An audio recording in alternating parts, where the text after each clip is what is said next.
Now I know she'll never leave me, even as she runs away. She will still torment me, call me, hurt me, move me, come what may. Wasting in my lonely tower, waiting by an open door. I'll fool myself, she'll walk right in and be with me forevermore.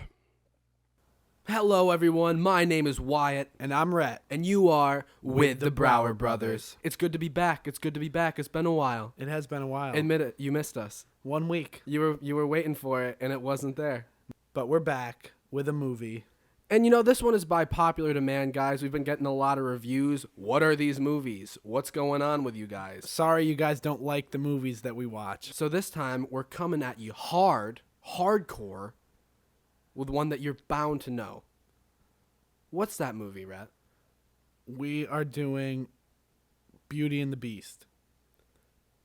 That's right. You heard it here. Beauty and the Beast. No specified version, really. You know, it's just kind of like a conglomerate of the story. There's mainly the 1991 animated one, but there's parts of the remake that are important to talk about. The 2017 live-action remake starring Emma Watson and Dan Stevens. Which one's Dan Stevens? The Beast. Who's Gaston? I don't know either. I don't know. This is a movie that we've had strong opinions on since we were little boys. Since we were little fat boys. Are they the right opinions? Are they good opinions? Probably not. But we're going to give them anyway. We're going to share them regardless. And we're going to give a small synopsis of Beauty and the Beast, but if you guys haven't heard or seen this movie yet, you got to get on that. Yeah. If you've seen Gattaca and League of Extraordinary Gentlemen, but you're like, Beauty and the Beast, what is that? You're obviously very cool. We'd love to hang out, But but you got to get on you that. do have to see Beauty and the Beast. Not before we hang out, though. Actually, you don't have to watch it. Just watch Gattaca and League of Extraordinary Gentlemen. Please listen to this episode. Piano intro. Do, do, do, do, do.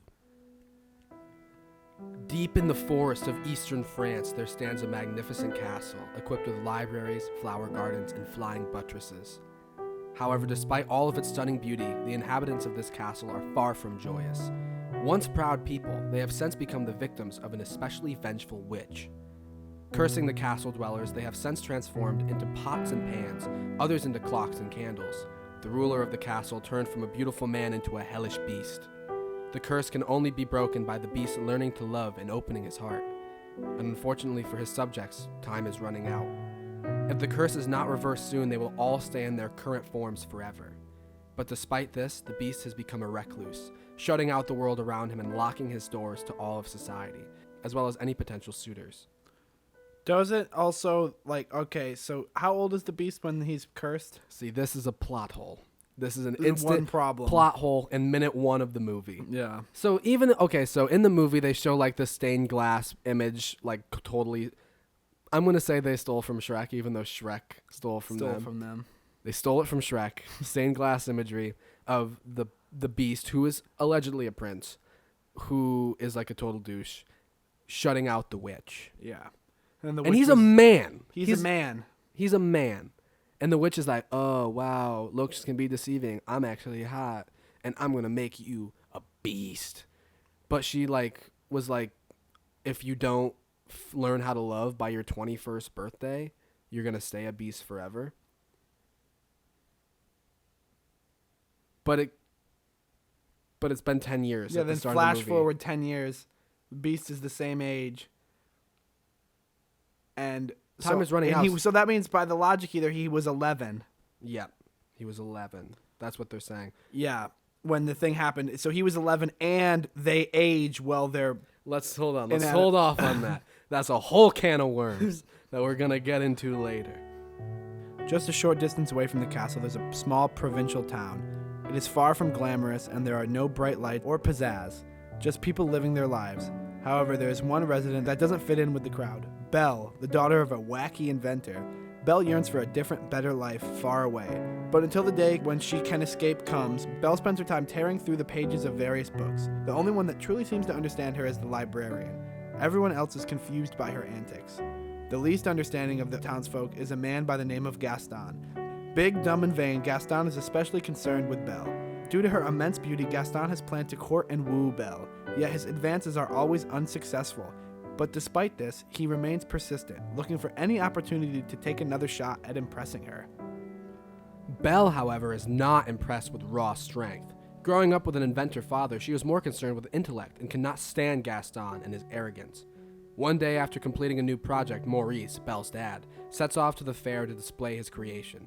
However, due to his failing mental capacity, Maurice takes a nasty trail through an unfamiliar forest where he's attacked by a vicious pack of wolves. Running for his life, he makes his way to the gates of a beautiful, mysterious castle. Though avoiding death by wolves, what he finds inside is perhaps more frightening. Talking candles and a horrid beast. Maurice is locked away by the creature and is only freed after Belle arrives at the castle, led by her father's horse, who has a great memory. Yeah. Convenient. Volunteering as tribute, Belle bargains with the beast in order to gain her father's freedom, taking his place in the cage, and though reluctant at first, the beast agrees and Maurice is removed from the castle. Initially, Belle is less than enthused with her new position, however, she has felt imprisoned her whole life, so what's new? She and the beast butt heads, and she is constantly defying his aggression and demands. The castle dwellers, however, are all doing their best to paint the beast in a positive light. After all, this could be the person that frees them from the curse. However, their efforts prove unsuccessful, and one night, Belle escapes the castle, riding into the forest on horseback. Soon into the forest, she is attacked by wolves. She would have certainly been devoured had the beast not come to rescue her. Fighting with everything he has, the beast defeats the wolves, but falls himself, unconscious and bleeding. Perhaps Belle was wrong about the beast. Perhaps he isn't so bad after all. Instead of continuing home, Belle takes the beast back to the castle and nurses him back to health. There must be something there that wasn't there before, and it seems as if the two unlikely Beauty and the Beast are actually falling for each other. But back home, things are going not so well as Maurice babbles about a monster in the forest. Gaston, though initially uninvested in the crazy man's ramblings, sees an opportunity. Contacting the sheriff, Gaston bribes the authorities to lock Maurice in an insane asylum with the plan of blackmailing Belle into marrying him. Back at the castle, Belle receives news that her father is unwell, and surprisingly enough, the beast, after falling in love with her, lets her go. She returns home just in time to encounter the mob of townsfolk coming to capture and institutionalize her father. The only way that she can stop them is by proving that the beast exists, and to the shock of the commoners, she does. Suddenly, the focus of the evening changes and there are much bigger fishes to fry than the town crazy. Arming themselves with guns and swords, the town, led by Gaston, makes their way to the castle of the beast. Laying siege on the castle, the townspeople attack the wacky inhabitants, and thankfully for Belle's new friends, they repel the invaders. However, Gaston refuses to fall, attacking the beast head-on. Really hammering away at the monster due to Belle's feelings towards the beast, Gaston nearly kills him. However, after a false step, Gaston plummets to his doom into the river below. As the beast lays dying, he finally proves that he is capable of love, and before he breathes his last breath, the curse is lifted. Transforming back into his original beautiful form, his wounds are miraculously healed. All the castle dwellers turn back into humans as well, and they throw a massive party. Belle and the Beast share one final dance and a long-anticipated kiss. The end. Wow, wasn't that a great story? Wow, so romantic, so lovely. That's exactly how it came across to everyone, was just like that. No. Wrong! We're here to tell you that that story is full of nonsense. Full of shit. Really? Really? Talking clocks and candlesticks? No. So the movie opens up with their poorly thought out plan with the witch, who freezes them all in time. Right. But doesn't actually, because he has to find love before his 21st birthday. Flash forward 10 years. That means he was cursed at 11 years old. He was the prince of this castle at 11 years old, and he was so concerned with like hot babes that he turned away the witch because she was ugh. Or if he was actually imprisoned sentenced to the beast at 11 years old, that means they age as their inanimate objects. That's correct. If they age at their inanimate objects, how the fuck old is Chip? That's true, because Chip is a little boy. He's like 5. That means There's one of two options here. One, they don't age, and that means that the Beast is either going to come out at 11 years old or 21 years old. It doesn't fucking matter. The time limit's stupid. It doesn't make sense. Or 2, they made that baby. they're procreating. And Mrs. Potts, she's a freak, dude. If you've seen the movie, there is tension. As soon as she comes out, she is fucking Maurice. Day one. As soon as she's not a pot, you mean? Yeah, as soon as she's not a pot. Well, also, on top of that, if they're making little cups and shit, there was tons of them. She had tons She of has little, dozens of babies. little baby cups. And I know what you're thinking.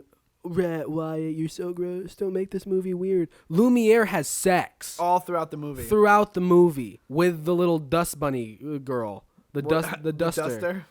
Yeah, he has sex with her all in the a kids time. movie. Not only in this version, but there's a lot. There's a lot in the remake too. He's relentless. He's disgusting. Just because he's French, they're like, oh, he's allowed to. He's allowed this way. to be gross. But he's not as gross as Mrs. Potts. No, he's not. Oh, yeah. So the whole thing, if he's having sex, that implies that the witch gave the inanimate objects, like genitals, the parts, which also means they can make babies. Which would make sense if they can age when they are inanimate objects, which would make the story make sense. Right.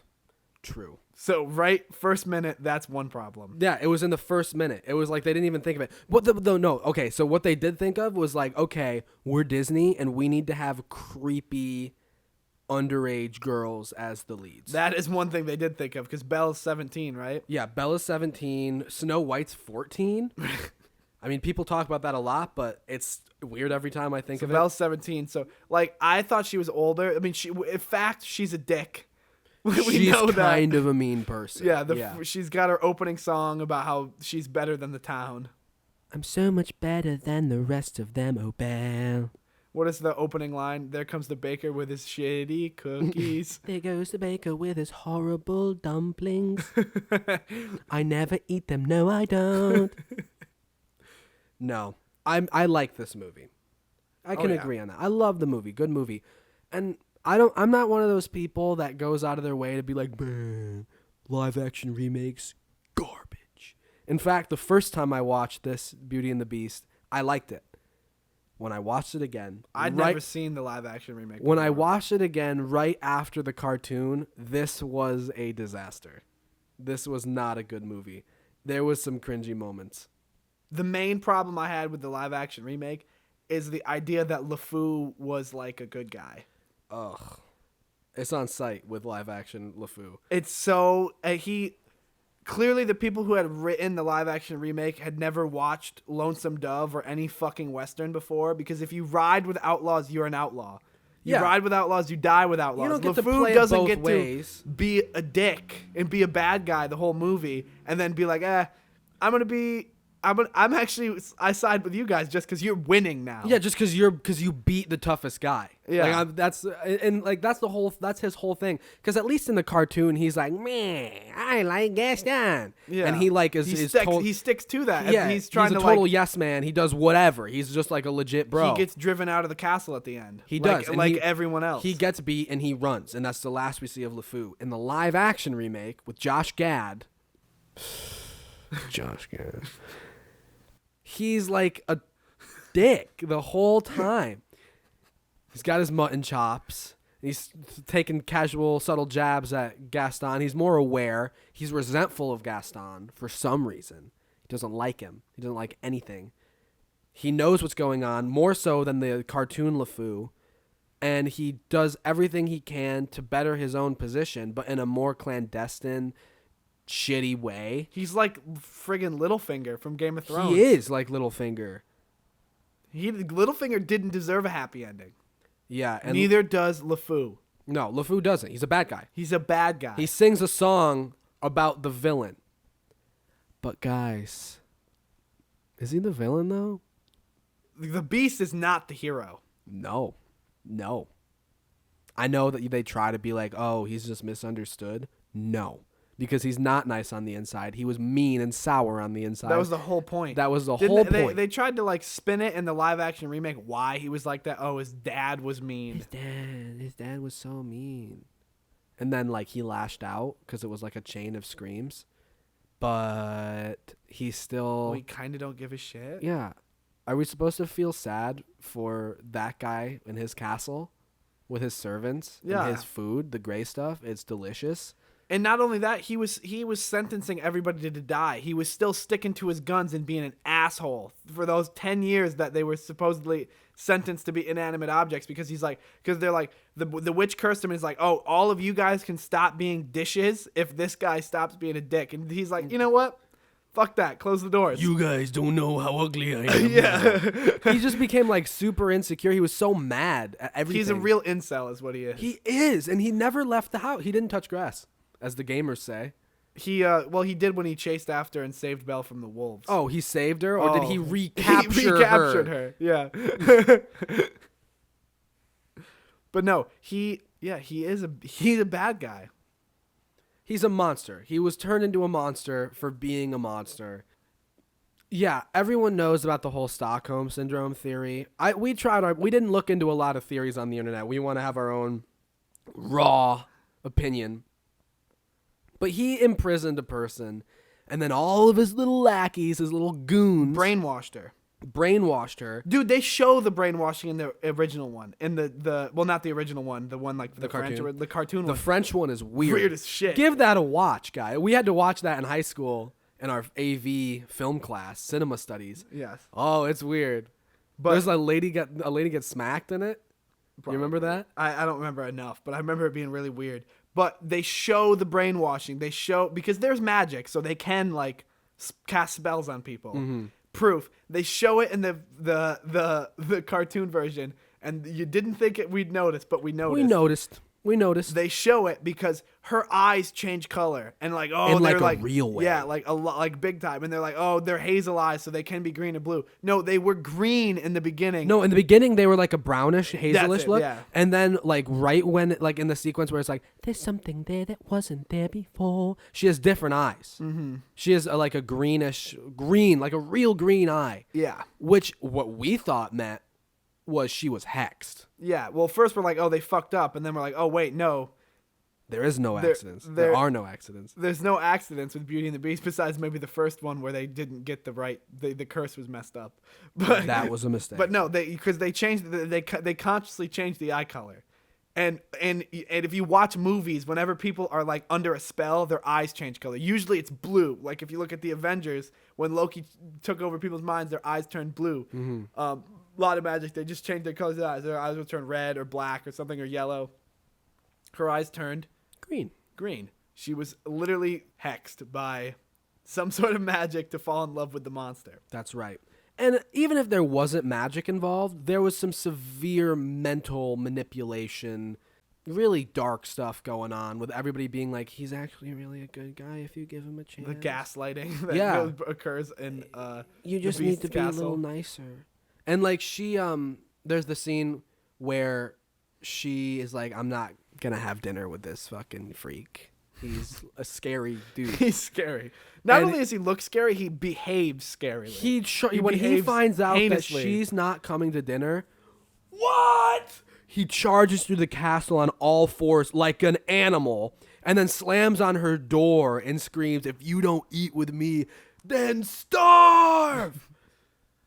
And we love him, and we kiss him, and he's the greatest. He's my love. He's my husband. That wasn't that he did shit like that the whole time. He chased her out of the castle when she came to the West Wing, when she came into his bedroom. Is that when she left? Yeah. Was when she saw his dirty ass bedroom? Yeah, when she went into his bedroom that's never been cleaned. He chased her out of the castle to die by the wolves. Then went and saved her. Recaptured her. No, he didn't save her. He went and recaptured her. He prevented her death so he could continue his torment. Yeah. So he could keep his prisoner. Yeah, and use for his own gain. You gotta remember that he slave traded her to get her in the castle. He did. It was an exchange. He trafficked her father, and then and then strong arm blackmailed her. And he was allowed to be freed Not even freed, thrown into a different mobile cage and delivered back to the town. Dumped, Dude really. didn't even hesitate. She was like, the 17-year-old girl was like, take me instead, and he was like, okay. Yeah. And like imprisoned the dad, like locked the dad up and got him out of there. It was really weird. It was really creepy. Also, I want to touch more about like, because he was the Beast is such a sad sack little jerk, little puke fuck. I don't care about 11. He's an asshole. The witch was so nice to them. She cursed them. Yes. That's what witches do. That's what they do. But she still gave him the possibility to have sex. Yeah. First of all, we know that. Gift for a fact. number one. Gift number one. But then she also gave them all sorts of magic shit, like the mirror and the carriage. Well, I guess that could have been a guy. That could have been a dude. But like she gave him the mirror. Yeah. Mirror's good enough. Mirror's kind of cool. He can still see everything out there that's going on. Gave him the mirror. She pretty much gave him a TV. Yeah. Nobody else had that. I feel like there was other magic stuff that we're missing too. But the whole place was magical. Even if the it whole was castle. Even if it was just the mirror, I'd take just the mirror. I'd also like to talk about how the Beast is a little bitch ass. Furthermore, ass. Because it's something I don't understand with Beast. Because even Nicholas Hoult in the X-Men movies, when he was Beast, was trying to not be Beast, and he wasn't even a beast when he was like, "Oh, I'm such a freak." He was trying to Nobody change his will ever toes, love me. and then turned into Beast in X-Men. But I never understood. And he that. fucked. Oh, sorry to interject about X-Men. Nicholas Holt's Beast was like actually dating Jennifer Lawrence, Yes. and then fucked it up because he turned into an actual monster. Because he tried to not be himself. Yeah, because he was like, "Man, here's the one thing special about me. Let's get rid of Let's get rid of that."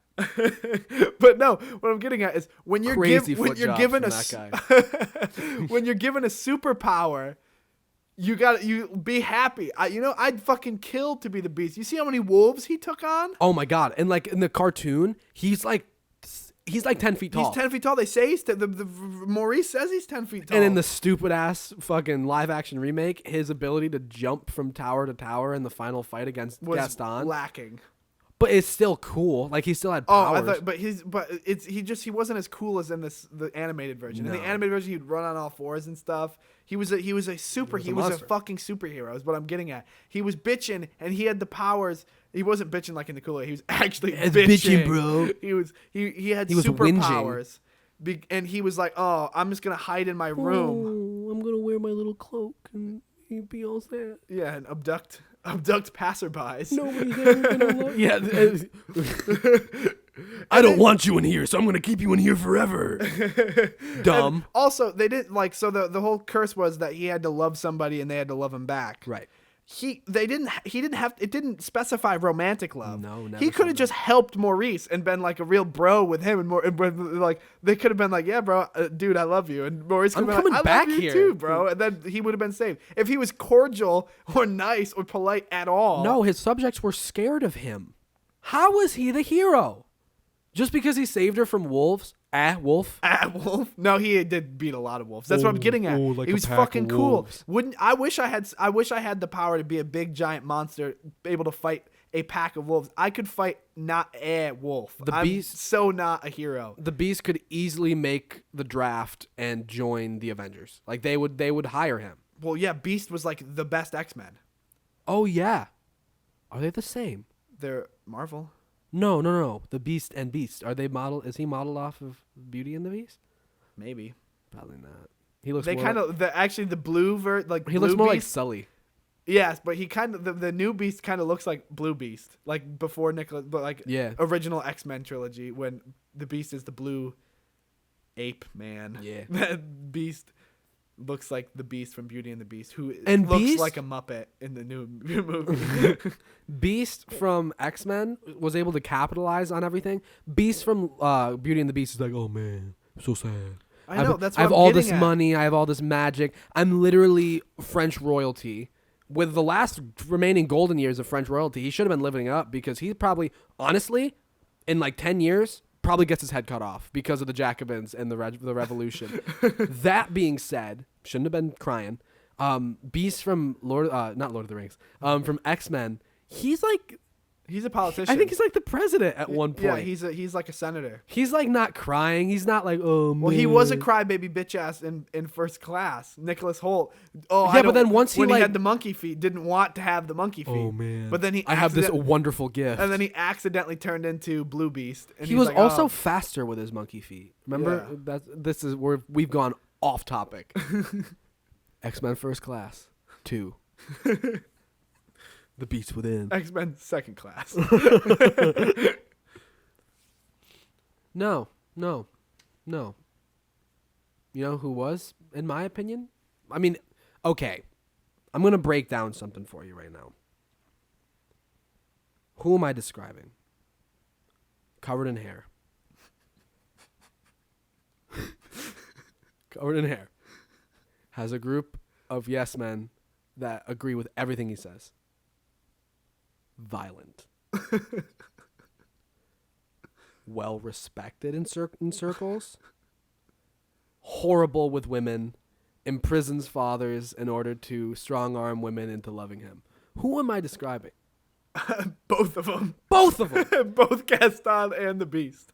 Gaston just didn't have the wherewithal to keep her around long enough to love him. He didn't have the wherewithal to actually lock her up. No, he Why he did at the end, though. He was gonna. He locked her up at the end. But that was to kill the Beast. And that was to keep her safe in really. His mind. Could have been. It was to keep her away from the Beast. But if I were Gaston, handsome, allegedly a war hero. You are covered in hair. I am covered in hair. Our viewers just picture it. Like Austin Powers. Yeah, baby. But other than that, not much Gaston in him. No, not much Gaston in me. But if I were Gaston and I lived bad with women, I'm bad with women. You are Gaston. I will imprison someone. Yes, man. I have a couple. I'm Gaston. You know what? We all got some Gaston. But if I were him, Miss Slim Shady and all. if I were him, and I was like super into this girl. Admittedly, not my best work with my pursuits. Throwing her books in the mud and stuff. Not great. Not great work, dude. But if I learned after...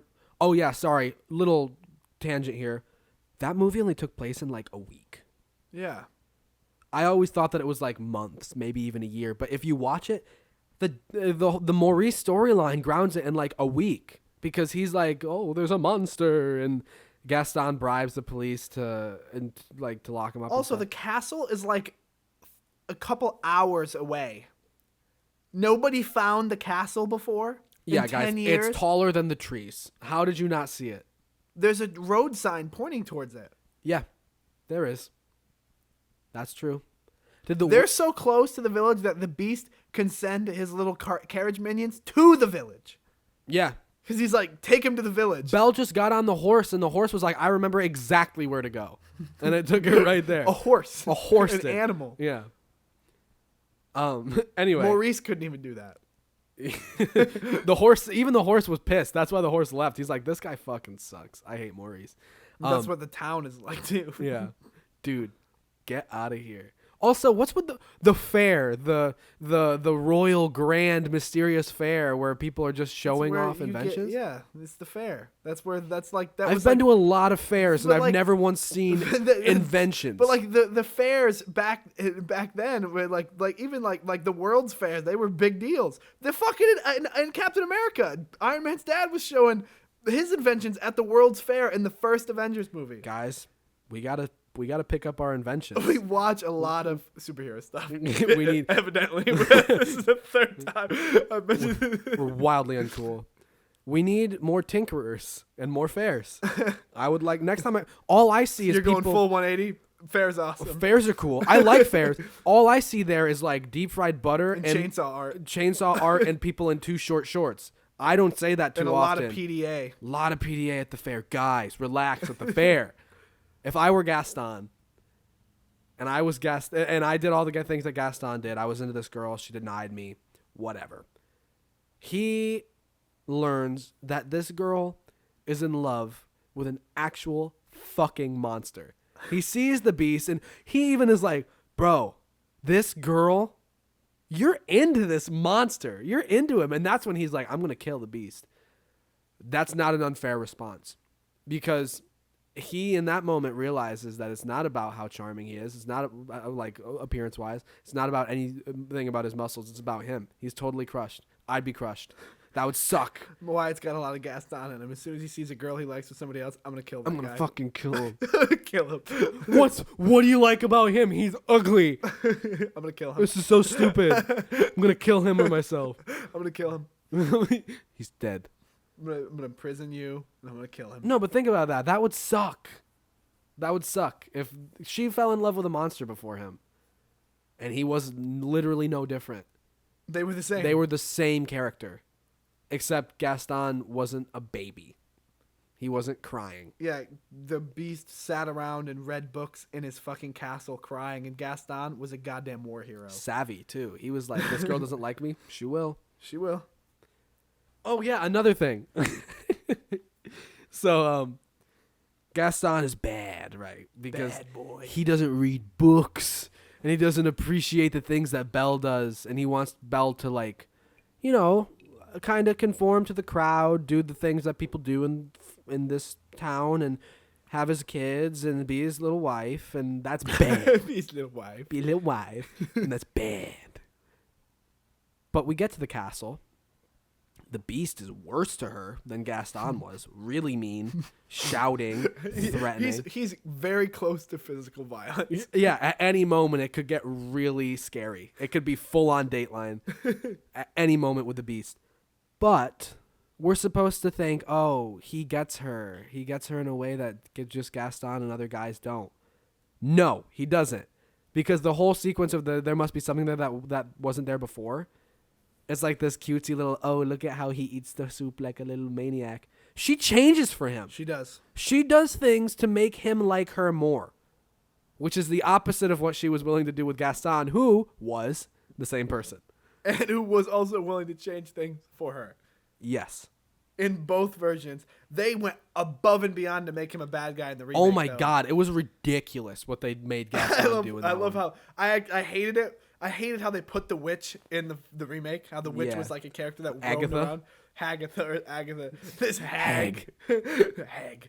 But like, it's so stupid. But they went above and beyond to make Gaston a bad guy. Watch the animated version. Gaston, he's a douchebag. He's an idiot. He's an idiot, dumbass. But he's not like. As far as Disney villains he did go, one questionable thing. yeah, you know, bribing the police to have someone Locking thrown up in the the insane dad. asylum, bad. Bad. That was bad. But he wasn't, in Gaston's defense, he was not going to go through with it. It was just to make her be forced to love him. Which the Which- Beast was willing to do. Was willing to lock Day him one. up. Day one. I guess Gaston just wasn't like aggressive enough. Yeah. Oh, and there's a cringy line at the end of the live action remake where they're dancing. And Oh, and he roars at her.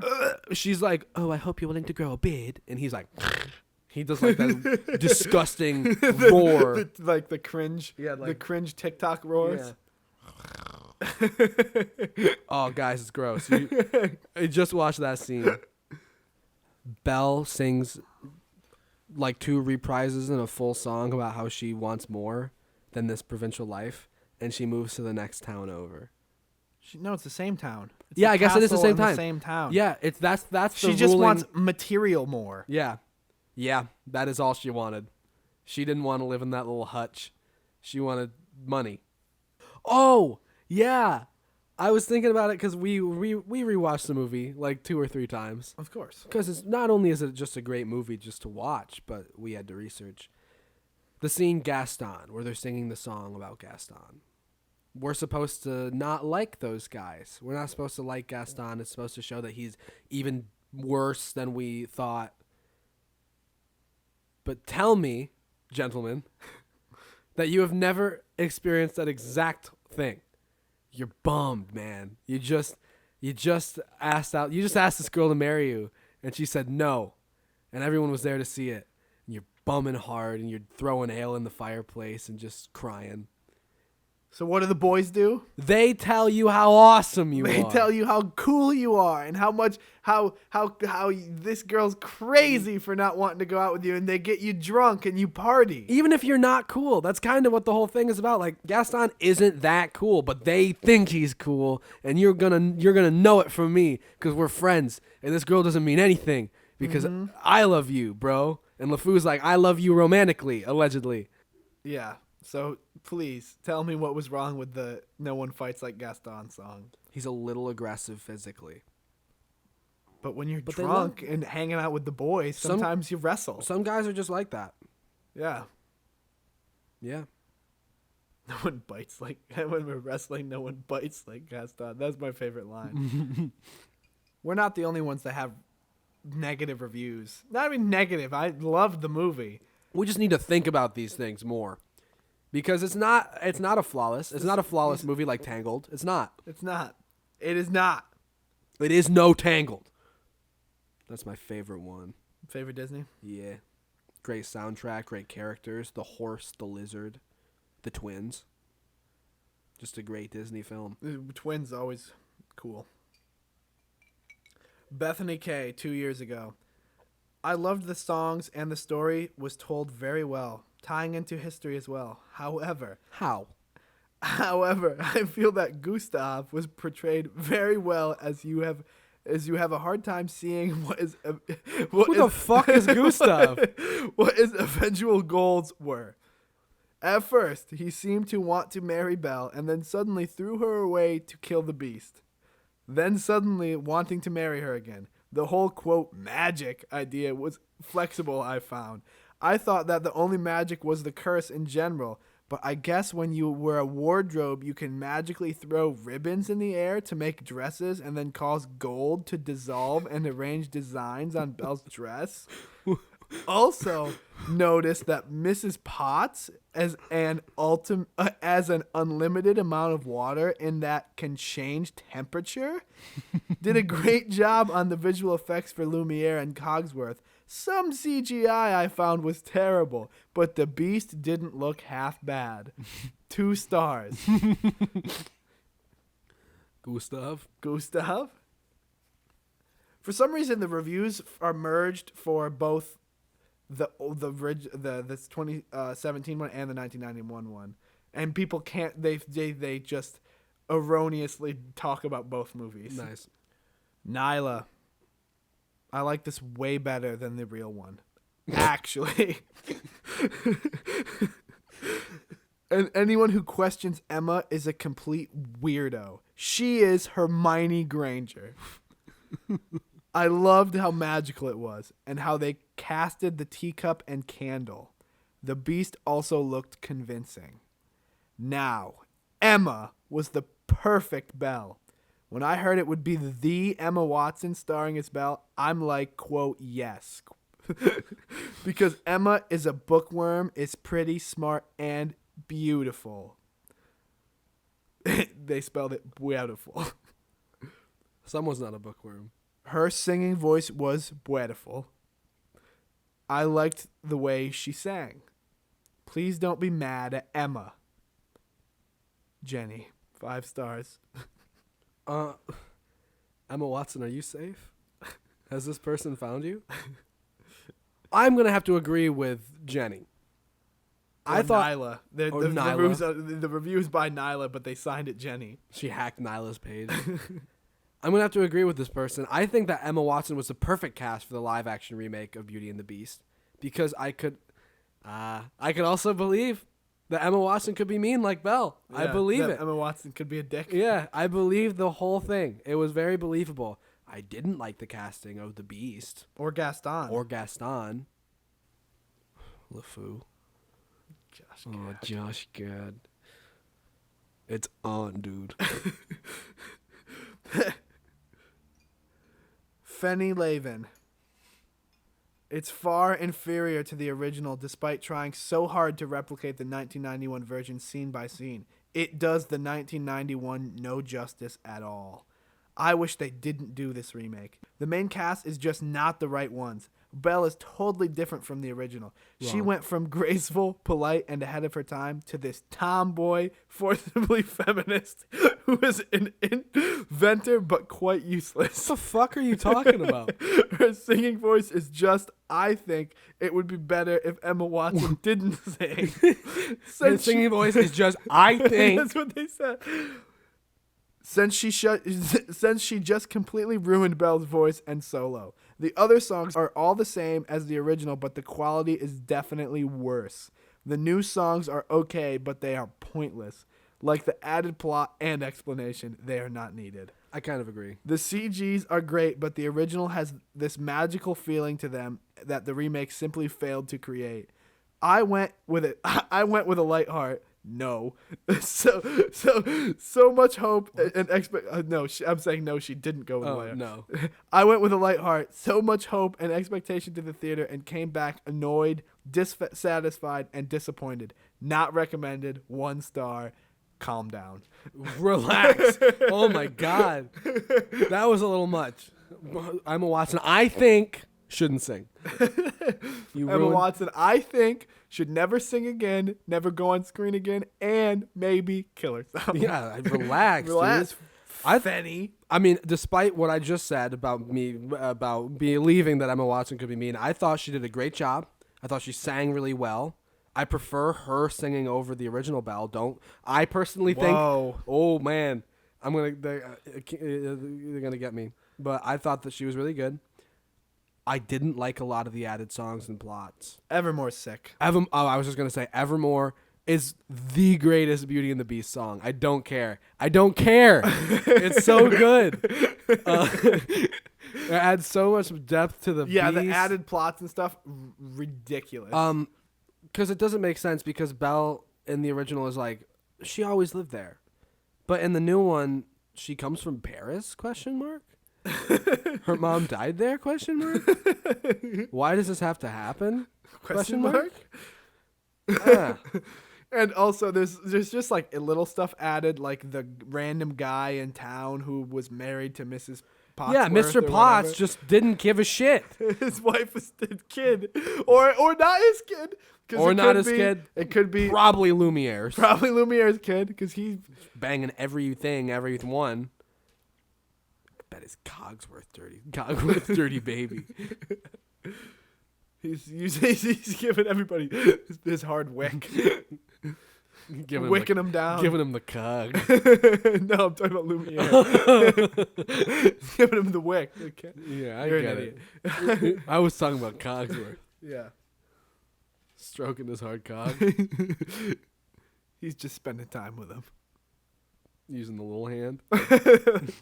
He's giving him the big hand. The big hand. Chip, what are you? Also, how the fuck is Mrs. Potts so old with a 5-year-old? She's so old in the animated version. She's like Al Pacino's age with that baby. De Niro? He just had a kid too. Yeah. What we're saying is she's too old to be having that baby. Yeah, the added plot of Mr. Potts doesn't make sense to me either in the new one. Because what has he been doing? Just living it up, cheating on his wife in town for 10 years? Because he was jolly in town. Like, he wasn't like, oh, man, my wife's still missing. Whatever. What, somebody's got to figure that out. He was like, oh, hello, Belle. There goes the baker with his tray like always. Is he the baker? No, but he had like these weird pants, and he might have been the baker. Who knows? Who cares? By the way, guys, this is a live-action remake of the a live-action sequel of the 1991 cartoon. Beauty and the Beast 2, No One Fights Like Gaston. Or, potentially, Beauty and the Beauty? We'll see. You decide. Adrift amongst logs, ice fragments, and his own blood, Gaston, played by Henry Cavill, fades in and out of consciousness as he flows northward through the Rhine. He is in rough shape. The back of his head struck a rock on his fall from the castle, and a jagged spear of bone has ripped through the skin on his leg. He isn't dead, but he will be soon. Still fading in and out of darkness, Gaston's eyes remain open just long enough to see a hooded figure emerge from the ambiguous Prussian countryside. Flowing closer and closer towards the stranger, Gaston is incapable of holding on and falls unconscious. Suddenly, the rushing of the water transformed into the sounds of gunfire and flames. Breathless, he sees his French comrades rushing along the tops of a stone fort. There's a musket in his hands, and he looks out over the port in front of him. There are dozens of royal frigates in the Bay of St. Malo, the British flags waving in the wind. "Gaston!" yells a distorted voice. As Gaston turns, the cannons from the ship open fire. Gaston jolts awake. His chest heaves in and out as he surveys his surroundings. The river is gone, and thankfully so too are the cannons. Waking up beside a crackling fire in a nice soft bed, Gaston sees that a bandage has been wrapped around his head, and as he moves to stand, he realizes that his leg has been set in some form of a splint. His stray bone has been returned to its home, and the hole in his leg has been bandaged as well. He reaches for his belt, looking for the hilt of his dagger, but unfortunately his scabbard is empty. Seemingly reading his mind, an unfamiliar voice shouts, "You don't need that. from around the corner. After all, I'm just a helpless old woman." The owner of the house walks into Gaston's room. She is an elderly woman of immensely short stature. She has a plume of wavy white hair that fires straight back over the hunch between her shoulders. She looks at him inquisitively over her long, beak-like nose as she wraps herself with a rough green cloak. Gaston notices the nicks and calluses that coat her bony fingers, which have been put to work to construct the countless wooden carvings covering every shelf in the house. There are bears, crows, and other woodland creatures. The woman describes herself as a traveling salesperson, specializing in trinkets, keep things, and arcane enchantments. She's a potion brewer, a telekinetic, and she has, on several occasions, been known to dabble into the world of transfiguration. She used to be headquartered in Scotland, but after a mix-up involving a red-headed princess and turning the queen into a bear, she had to pack up and leave town. However, her most recent run-in with transformations was just 10 years prior, when she got lost in the forests of eastern France. Being forced to seek refuge, she spent the night in a majestic castle, and the owners were just horrible. The worst, most horrendous people she had ever met. And in order to prove how bad her stay was, she laid a curse on them and transformed the owner into a beast. Gaston is nearly speechless. He is in the presence of the person who is responsible for his run-in with death, for the freakish beast, and most importantly, his failed advances with Belle. Had it not been for her, there would be no beast, thus no competition. Eventually, Gaston would have wore her down after a few years of no prospects paired with the tedium of mundane provincial living. But now that dream is ruined, and Gaston is left injured and stripped of honor in some strange Prussian cabin. However, though he is nothing and no one, Gaston is not without hope. Although the beast has technically fulfilled the conditions of the witch's curse, neither one of them is sold on the notion that he is a changed man, meaning that now more than ever the people are in harm's way. The uglies of the world can cause a lot of hurt, but anybody that has gone to a high school dance knows that the beautiful people are the ones to fear. Maybe he doesn't have the horns and fangs, but he most certainly has the same heart of darkness. Gaston left a couple scars on the beast the last time they tangled, and he plans to leave one final wound from the base of his torso to the bottom of his chin.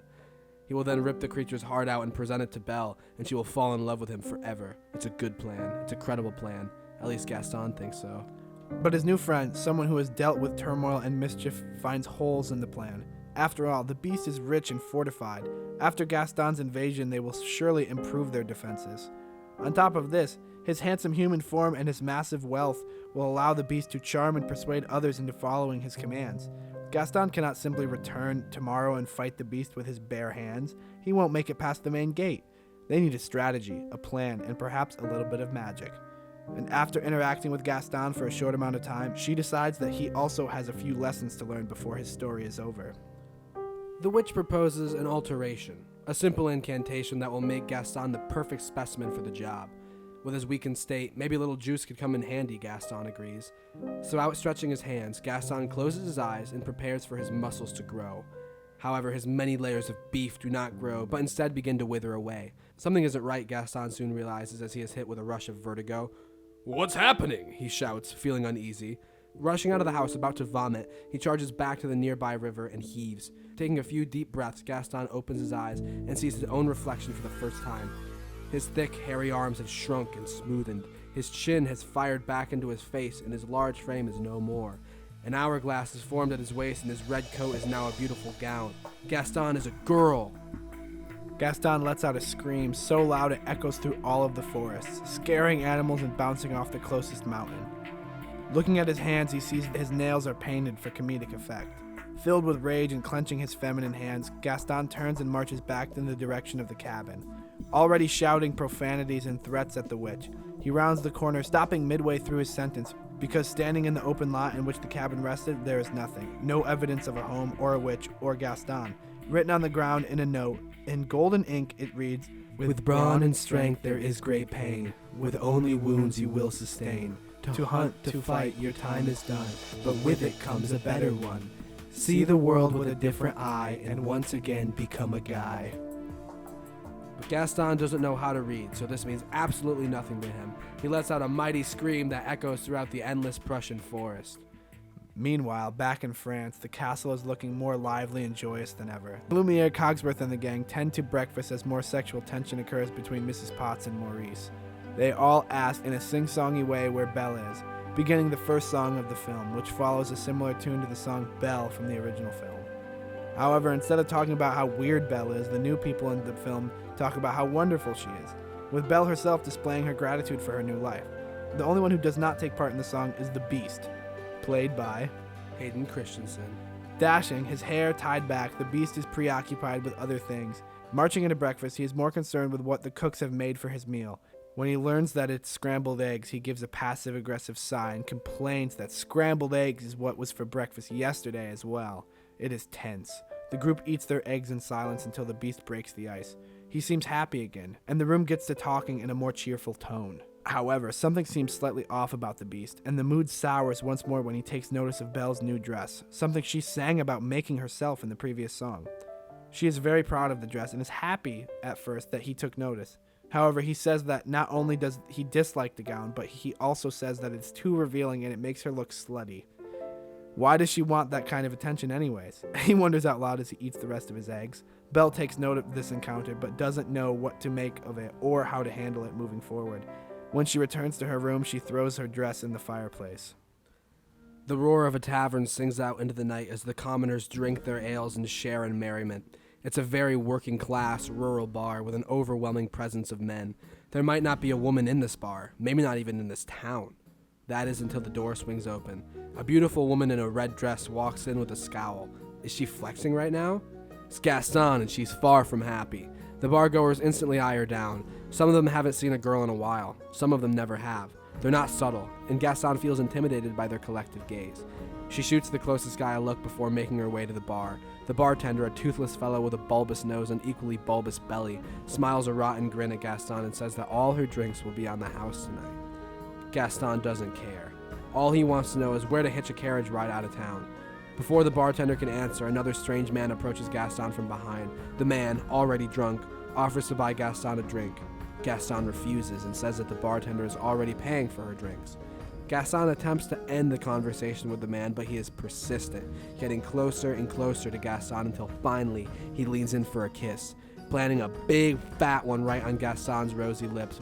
Fire burns in her eyes. She is transported back to the war. Fire, cannon blasts, death.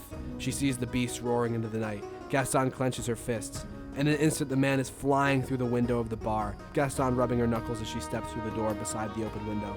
People look at her in amazement. She looks to the man on the ground who groans in pain. The man landed in a trough of sorts, a large horse standing beside him. "Whose horse is this?" Gaston says, like a lady. "It's his," they say, pointing to the man in the trough. Gaston looks from the man, then to the horse. Mounting the steed, Gaston rides into the night in the direction of home. Meanwhile, Belle and the Beast lay in bed together. Belle reads a book. Finishing the last page, she smiles, setting the book on her nightstand. The Beast asks her why she's smiling, to which she begins raving about her book. It was a romance story about a noble woman and a seafaring, adventuring man. The Beast instantly becomes insecure, asking Belle if that is what she wants, some pirate man. He gives her this house and this life, and she wants some dirty sea dog. Belle explains that that's not at all what she wants, and it's simply just a story, but the Beast turns away and declares that he is going to sleep. Blowing out the candles, they lay there in silence. After a moment, the Beast says, "Maybe you can dream of your pirate." A tear rolls down Belle's face. In the dead of the night, Belle sneaks out of her chambers and strolls about the castle, alone. She's sad, confused, and unsure about what to do with her life anymore. She sings a new song called Reflections Change, and it's different from the Mulan one, about how nothing is as it once seemed. The song is heavily aided by Belle's use of the castle's magic mirror, where she looks at places all around the world. At the end, she asks to see her old home, the place that she so desperately wanted to get away from. The next morning, a horse rides into a provincial town, but something about the town feels off. There is a gloominess in the air. The streets are lined with filth and rats. Musket shots can be heard ringing out in nearby alleys. There are beggars and addicts lining the streets. Several houses look abandoned. Others look as though they are about to cave in. The baker carries his trays like always, but he is haggard, with bags under his eyes. His shirt hangs off of him, and it's clear he hasn't eaten in days. Every morning's just the same. The routines are unchanged, except the hope is gone. But through the sadness, Gaston only cares about herself. She looks upon the way in which the people's lives have remained the same.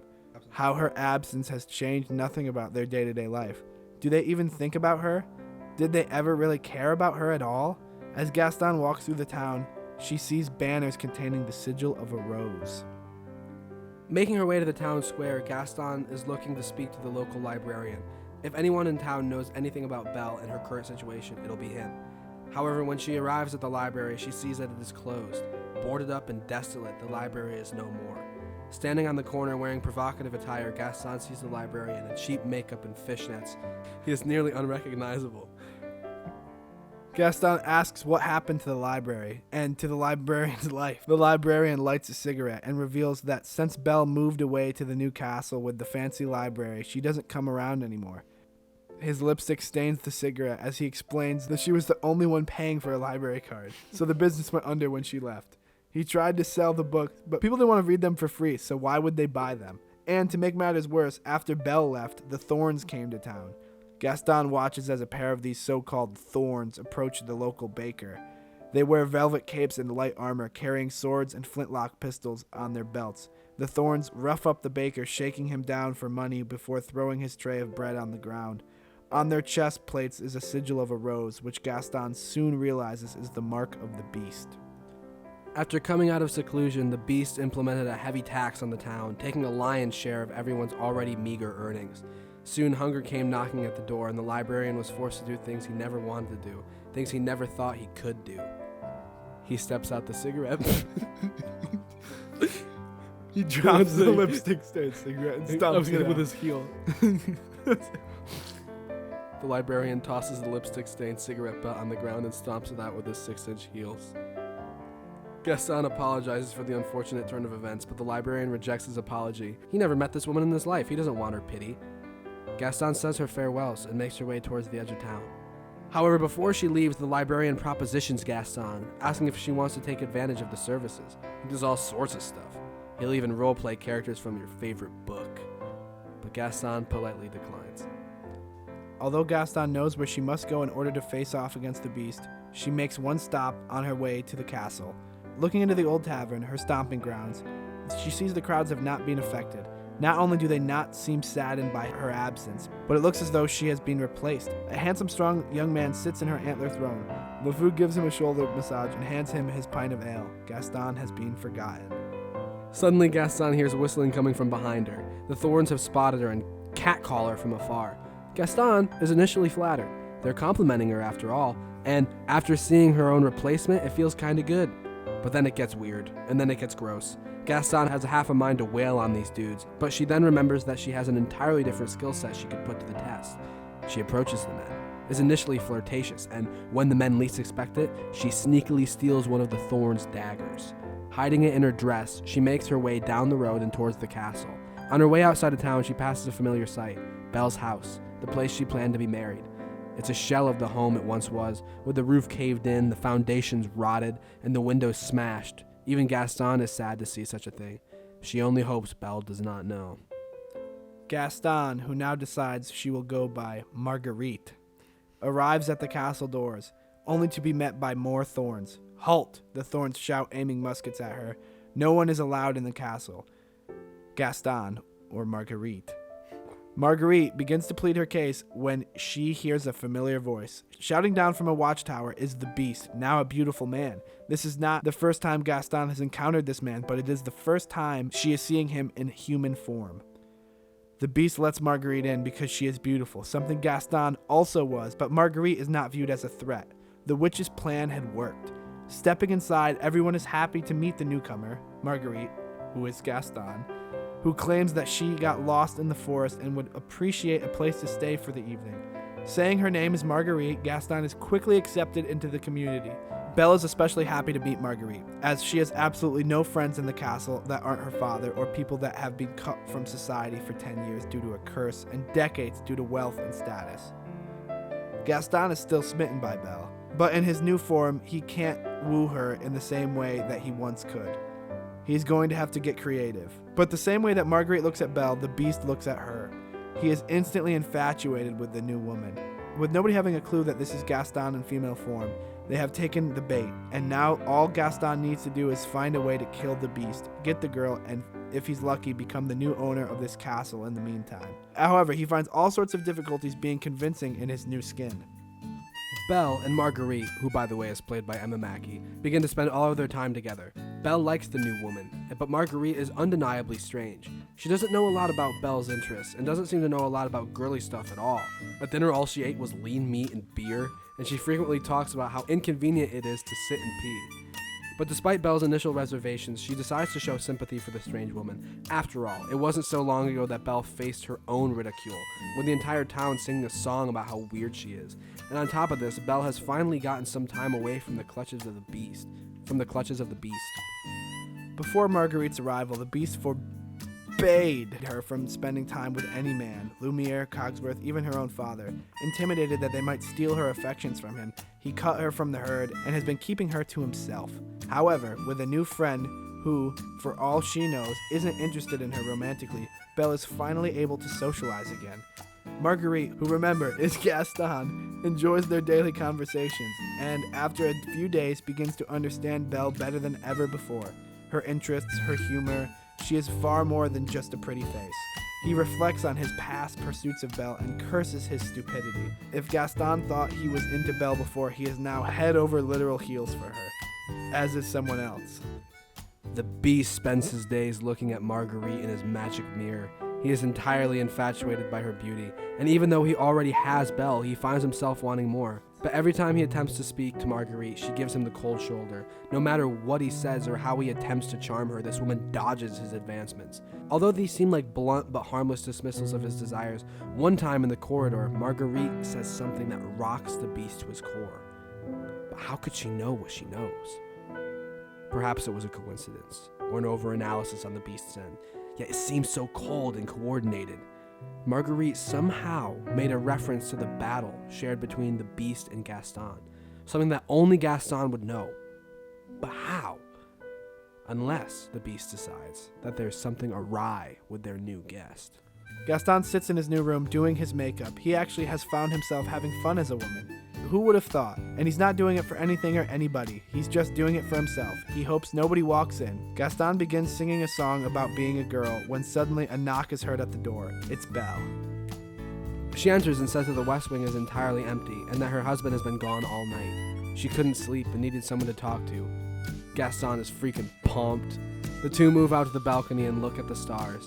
Belle confides in Marguerite, who is Gaston, telling her that she made a mistake with the Beast, that she was so ready to leave her old life behind that she would have fallen for anybody. She wanted to see the world and experience everything it had to offer, but now she's just caught in another prison. But when she's with Marguerite, Belle's world feels a little bigger. Gaston is starstruck. There's nothing else he can do, and nothing else he'd rather do. He kisses Belle on the balcony in front of an audience of stars. It's awesome, but it comes to a tragically short end. And also, standing in the courtyard below is the Beast, who sees everything. Filled with rage, he begins climbing the stairs up to the tower. Belle pulls away, conflicted and flustered. She doesn't know how to respond. She's never kissed a woman before. Would she truly sooner kiss a beast than a beauty? She tells Marguerite she is sorry and that she doesn't know how she feels. She just wishes she could go back to the small town she grew up in, to live an ordinary provincial life. Gaston, however, tells her that the town is not how she remembers it. He tells her about the poverty, the thorns, the librarian, how the Beast has taxed the people and ruined their way of life, how her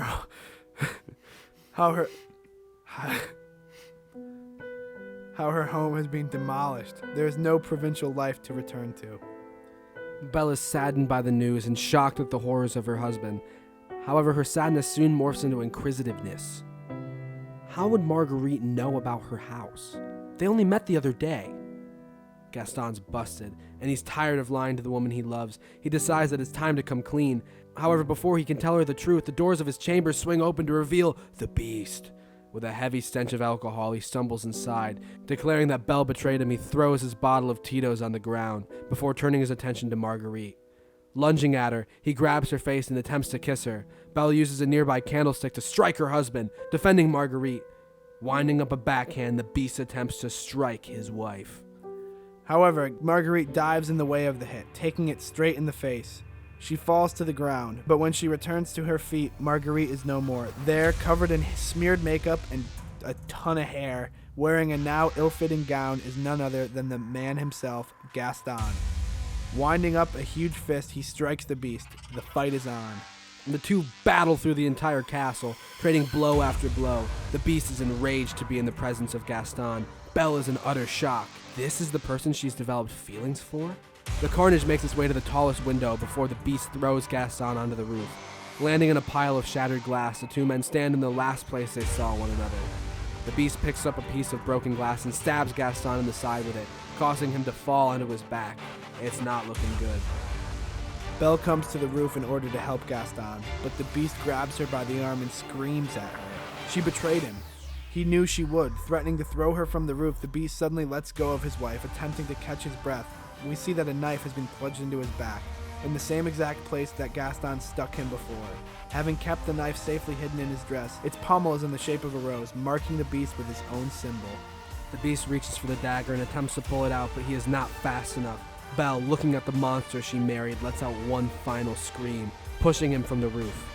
He falls like Gaston fell. However, he's not so lucky. The Beast misses the river by only a few feet, dying and exploding on impact with the stones below. Gaston lays dying, the wound in his side oh so severe. Belle looks to him, tears in her eyes. There is so much she wants to say. She begins to apologize, but Gaston stops her. None of this is her fault, but now she's free.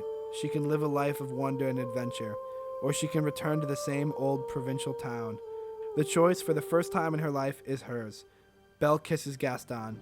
It's a great last memory for him as he breathes his final breath. There is no special witchcraft to save him, or to change him to the ideal prince. He is just a man, and men die. The end. Exterior provincial cemetery, day. Storm clouds roll over the forest to mark a very somber Thursday afternoon. The entire town has gathered around a fresh tombstone. Upon it reads, Hunter, Lover, Hero. Belle is dressed in a gown of mourning black, mourning spelled with a U, and the librarian has coated his cracked lips with a midnight lipstick. The townfolk stand in silence, a bonfire of rose-clad banners burning in the distance. Seemingly out of nowhere, a piano appears, the keys of which are played by none other than LeFou. Oh, it disturbs me to see you, Gaston, 6 feet down in the earth. Everyone here wants to thank you, Gaston, for showing us all of our worth. There's no one in town as admired as you. Oh, why did you have to die?